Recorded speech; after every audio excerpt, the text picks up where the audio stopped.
Welcome to The Sound of Economics, the podcast series by Bruegel, the Brussels-based economic think tank. I'm Giuseppe Porcaro. I'm Alicia García Herrero. And today we will talk about the 20th National Congress of the Chinese Communist Party. This episode is part of Bruegel's focus on global China as seen from Europe, which includes our monthly newsletter ZhōngHuá Mundus and the China Horizons project. You will find the links for both of them in the show notes. I'm happy to host Chenggang Zhu, who is Senior Research Fellow at the Stanford Center on China's Economy and Institutions of the Stanford University. Chenggang, welcome to The Sound of Economics. How are you? I'm fine, thank you. Thank you for having me. Thanks for joining us, and you are now connected from Stanford, and we have Alicia connected from Hong Kong, while I'm sitting currently in Paris. So we are having a truly global recording for this episode. So that's particularly, of course, always very nice. Let's go into the topic of the conversation. The political process surrounding the 20th National Congress of the Chinese Communist Party is quite long and lengthy process. It will last over a year, from basically January 2022 until March 2023, which is the date where Xi Jinping is expected to be returned as president, in addition to the posts that would have been assigned at the Congress itself. Such as General Secretary of the Chinese Communist Party and Chairman of the Central Military Commission. For our listeners, the Party Congress has three main responsibilities. The first one is to elect the members of the Central Committee, and if I'm not wrong, of the Politburo as well, to discuss, amend, and pass reports, broadly speaking, discuss about policy, and then third, in this specific case, to revise the Chinese Communist Party constitution, not the state constitution, but the party constitution. So I would like first to navigate our listeners a bit more about the proceedings, to understand what has been going on so far and the next steps.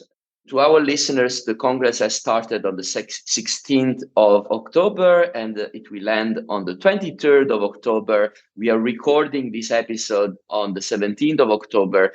So it will be very interesting for us to hear from you, Chenggang, to understand what is to be expected, but also what is the functioning of this Congress, first and foremost. Right. To address this issue, we first have to know the nature of the Chinese Communist Party. The simplest way to explain that is that it is a Leninist party. So if the audiences do not familiar with the Chinese Communist Party, they may know a little bit more about the Soviet Union and the Communist Party in Soviet Union. So this is the same type. So in this kind of a party, in political science, this kind of party is regarded as a totalitarianist party. That is completely different from the usual political party. Literally, this should not be regarded as a political party as we know of. So in this kind of a Leninist party, everything is decided within a very small circle. So within the circle, they have to settle down among themselves. And then they have a formality. So basically, what we are seeing now, the ongoing Congress, is the latter part. So it is the formality. So the most important things have been already settled down within a very small circle. Thank you, Chenggang. Maybe to follow up on this, you mentioned that most of the things have been already decided, and I was mentioning that the process itself, especially the writing of the proceedings and so on, has started already at the beginning of 2022. The first responsibility that was mentioned before is to elect the members of the Central Committee. And as you say, this seems to be a done deal since a few months. So what do you think we should expect there? And also, obviously, what everyone has been speaking about is the renewal of Xi Jinping for a third mandate, which is a novelty considering the practice of the party in itself of the past decades. Right. So the expectation is that Xi Jinping is going to be in the center of the power, which means that whoever being selected at the top are going to be his followers or obeying him. So only these two types, at least on the surface. So if they have disagreements, they have to keep in their own mind. They don't speak out. So this is the expectation. Whoever selected there will be within these two categories. There's no opposition, put it this way. Opposition means different views. So there's no different view. And this is a novelty considering the past decades of the life of the party itself. Yeah, if you call that as novelty, so something new is that after the Cultural Revolution, there was a sort of implicit rule that every leader should step down after 2 terms. But they have changed this rule already 5 years ago, which paved the road to today. So this is the first time implementing this changed rule. But we anticipate this going to happen anyway.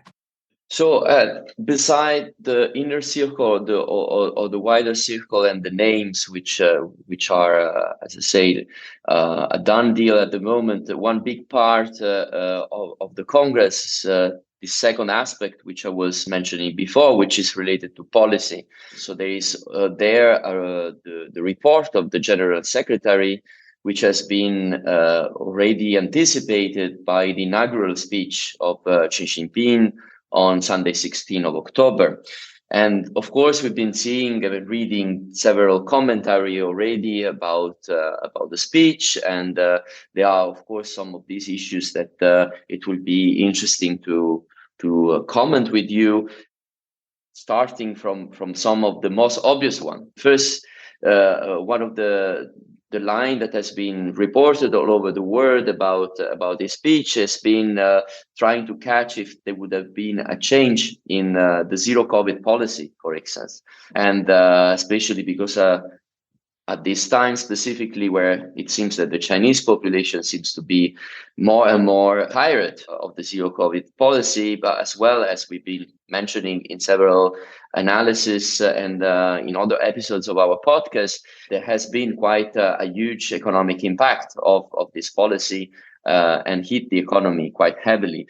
It seems, though, that Xi has not only praised that policy, but also didn't show signs of loosening it.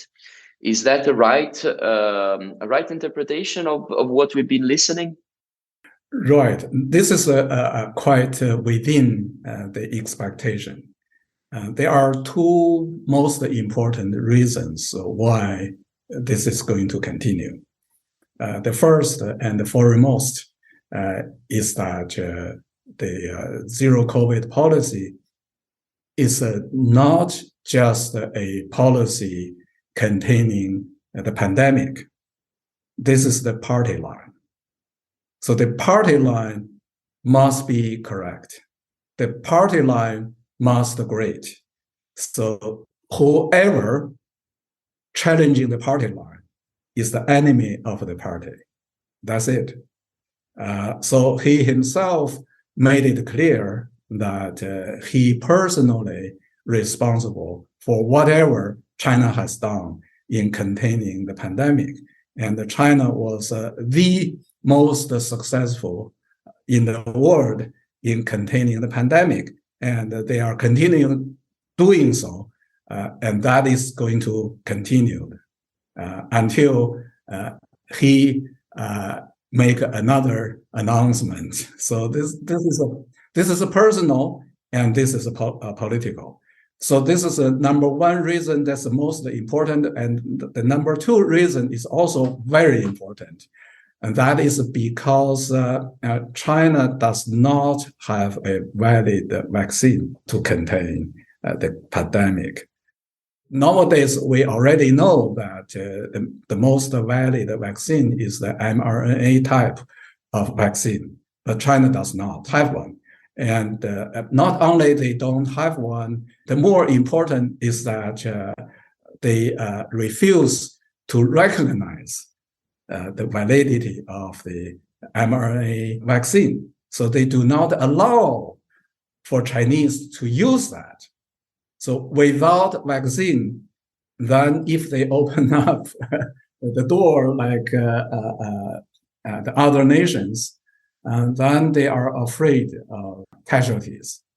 So this kind of concern is legitimate, but the reason they have this legitimate concern is because of what they have done. I understand. And the other big issue that was reported widely was the line that Xi in his speech has been having about the question of Taiwan.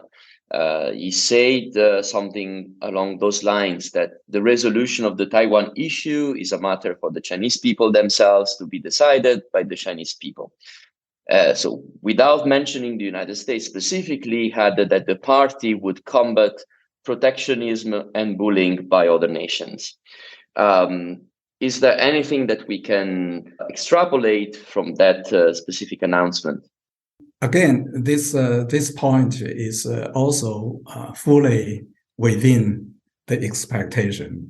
So it's completely consistent with what they have been doing in the years. So they had military exercises and they sent military aircrafts surrounding Taiwan, so on and so forth, showing military force. And it's consistent with this announcement that they are going to unify Taiwan by using whatever means necessary, including military invasion. Thank you for that. And for sure, there are many other policies which have been discussed. And of course, those are like the big headlines that we've been seeing around. The other maybe striking absence was somehow a strong dimension on foreign policy. It seemed to me that was very much of a domestic kind of speech, but maybe I'm wrong on that. What is your take on these other broader questions, especially policy questions that impact directly into economic policy? Yeah. Because this is a Leninist party, which is not the usual political party, and their goal is different. So when people are familiar with the conventional political parties, then you put them into a kind of a political spectrum on the left or on the right. But this kind of a totalitarian party, you don't put that into that category on the left or on the right. That is not the issue. The issue is the power of the party. So their calculation is about surviving, is about maintaining the power of the party. So they do whatever they believe the best for the power of the party. So when they believe that economic development is the most important, then they do it. If they believe that other things are more important than economic developments, then they can abandon economic development. That is why many, including China experts, find it difficult to understand why they damage the Chinese economy, why they make troubles to the private entrepreneurs. But if you understand their way of thinking, if you understand that what they care most is about the power of the party, then it's easy to understand why they care less about economic development, because they have different assessments about their power, about what is good and what is bad for their party. Yeah, that's pretty clear. To finish this review of points, I mean, first the personnel, let's put it like that. The second, we've been trying to explore and give some pointers around the policy issues. Then thirdly, there is more of a constitutional issue belonging to the very nature of the party itself that you are mentioning. So it flows quite well. Third part or third segment of sets of questions, because the Congress will amend also the constitution of the Chinese Communist Party. The most likely amendment will be to add simplicity, to weight to the Xi Jinping contribution to the Marxist liturgy, so to say.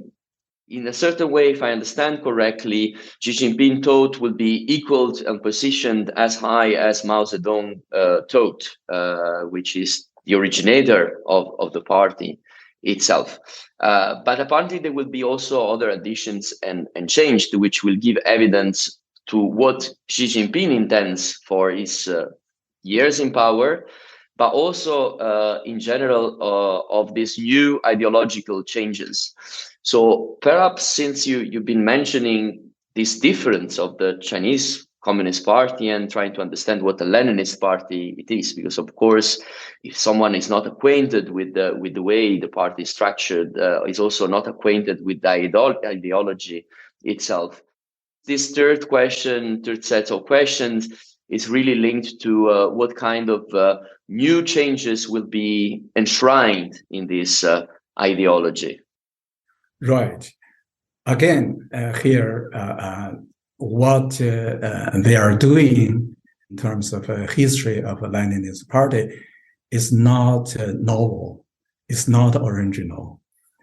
This is a kind of copying from Joseph Stalin.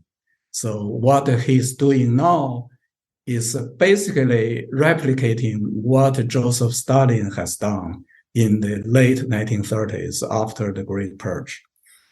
So Joseph Stalin made himself even more important than Lenin within the Soviet Communist Party. And then he pushed for the personality cult. And the personality cult is a very important way of ruling because to rule this gigantic party solely relying on brutality or terror is not sufficient. So then the personality cult usually is more important. So if this kind of party is not able to create a personality cult, then the party actually is in danger. And so then the expectation is that actually it's more than expectation. We have solid evidence that they have been pushing in the direction of creating personality cult for nearly 10 years. But they failed and failed again. And this time they are doing another try. This is terribly important for them. So this time they want to build up a more legitimate base for the future to try to establish the personality cult. So when people are debating how many terms this guy is going to continue, actually this is a relatively smaller issue. As long as they are able to build up the personality cult, then automatically he's going to be in power forever until the end of his time. The lifetime. Chenggang, I want to jump in now. First of all, thank you for many things. First, for your sincere assessment of the situation. We have had Steve Tsang in our program before, and he has also told us that this is a totalitarian Leninist system. So we have had this idea in the program. But I'm a humble economist, and I want to share with you what I consider to be the link between what you just said, meaning Leninist party that now has two goals. I mean, two, not goals, because the goal, you said it, is maintaining the power. That's the goal. Two instruments, personality cult and terror. This is what you told us. Before, we had economic development. Giuseppe asked that question. And I like to link the two from my humble understanding. I think one reason why we've moved to different means for the same objective, maintaining the power, is that the first means, i.e., economic development, is no longer working. In my opinion, it's not so much a choice. Maybe it's also a choice, but it's also a necessity, because the low-hanging fruits of growth coming from urbanization, from foreign direct investment, better education, you name it, at some point also growing population, not anymore, all of that is over. So, what China needs to do now to grow is much harder. And because of that, I think the party probably worries that focusing on growth can actually boomerang, because they might not get it, And I think this is partially why they're shifting gears towards, as you said, personality cult, terror, and I would add, as a pinch of salt, nationalism, because I think this is what Taiwan really is. I've been reading recently about Mao Zedong's position on Taiwan, and I feel like nobody, even Mao Zedong, was so obsessed with Taiwan as now. And I think, again, because it's an instrument, in my impression, because, it's an instrument that unites, doesn't divide people, unites people. Of course, education, culture, it's totally understandable. But I would like to hear your opinion about this. Thank you. Very good. Thank you. Basically, you raised two issues. One is economic development, the other is Taiwan. Let's talk about the economic development first. The major shift of the objective of the party was at the end of the Cultural Revolution. So at that time, to strengthen the legitimacy of power of Deng Xiaoping, he must do whatever he believed that the majority of the party and also the public opinion prefers. So after the Great Leap Forward plus the Cultural Revolution, the Chinese economy was devastated. So China was among the poorest nations on earth. So after the Cultural Revolution, or at the beginning of the reform, the per capita GDP of China was far below the average of Africa. It was really poor. So at that time, talking about economic development is fully legitimate, and people would believe that the Communist Party is doing right things. So then why not continuing? So there was a wrong theory, say the so-called middle-level income trap. But this is not a theory, not a valid theory to explain things. So if we look at the per capita GDP of China today, it's fairly low.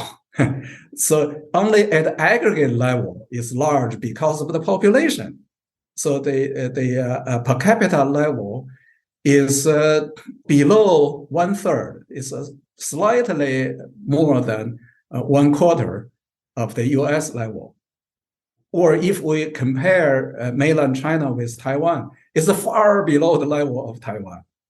But why, when China is still pretty poor, another important statistics is actually was cited by Premier Li Keqiang last year, that more than 800 million Chinese were under poverty line. If the poverty line is defined by 1,000 RMB per month. So we have a very large population under the poverty line. So when the economy is still at a pretty low level, why they don't emphasize on development anymore? The reason is this. The hugely successful economic reform in China was mainly due to the private entrepreneurs. So the growth, the very fast growth of the private sector is the engine. So if you really want to continue the development, then you have to rely on them. And this is actually pretty easy. Nothing difficult. China is still poor. So as long as you allow for private entrepreneurship to grow, you allow for markets to operate, and you protect the property rights, you implement contracts, then China is going to continue to grow. The growth rate could be kept fairly high. China could be just like Taiwan in the past.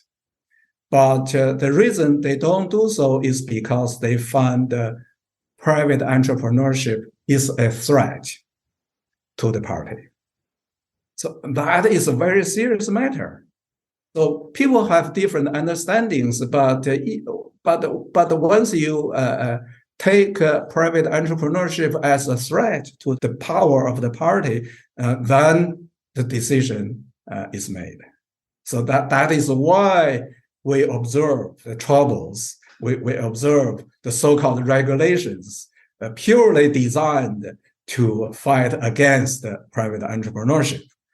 So that damaged economic development, but from the usual point of view, it looks like irrational.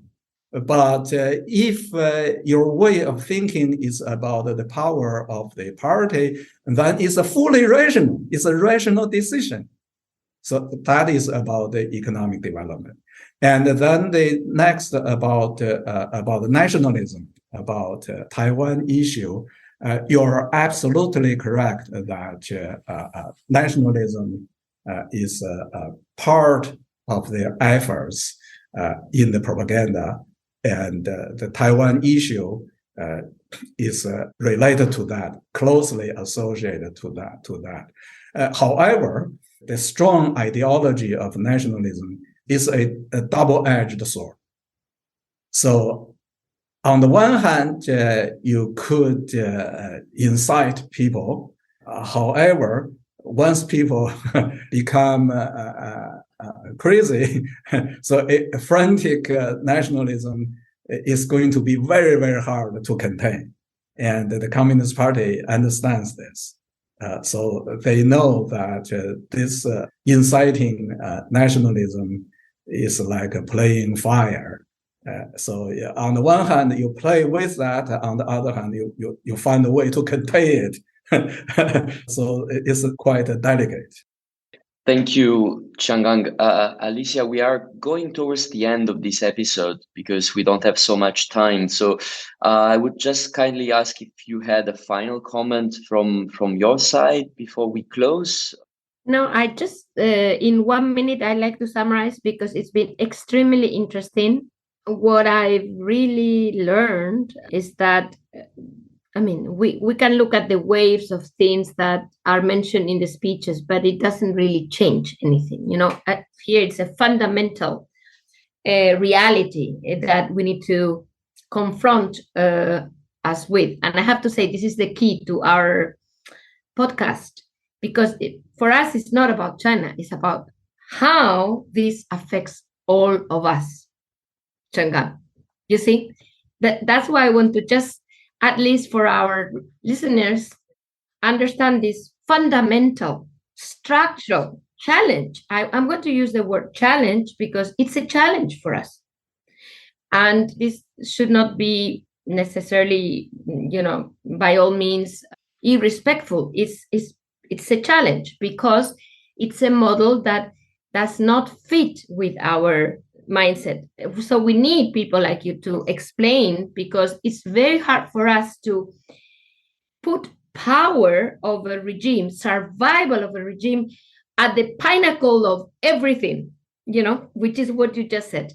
And I want to keep that idea as the final idea for our listeners. Thank you so much. Thank you, Alicia, and thank you, Chenggang, for that. And we are going to get back to these issues because, as Alicia said, this is a bit of a red thread for us, trying to delve into this challenge that Alicia said, and delve into explaining it with guests like you, Changgang, within our podcast. So thank you so much for your time today. And I would like to remind everyone that this episode was part of Brueggel's focus on global China as seen from Europe, which includes our monthly newsletter, ZhōngHuá Mundus, to which we invite you to subscribe, as well as our new project, China Horizons, which also will be linked in the show notes. As usual, you can read in open access all the analysis by our scholars on our website, www.brueggel.org. Chenggang, Alicia, thanks a lot again for joining this conversation. Until next time, bye-bye. Bye.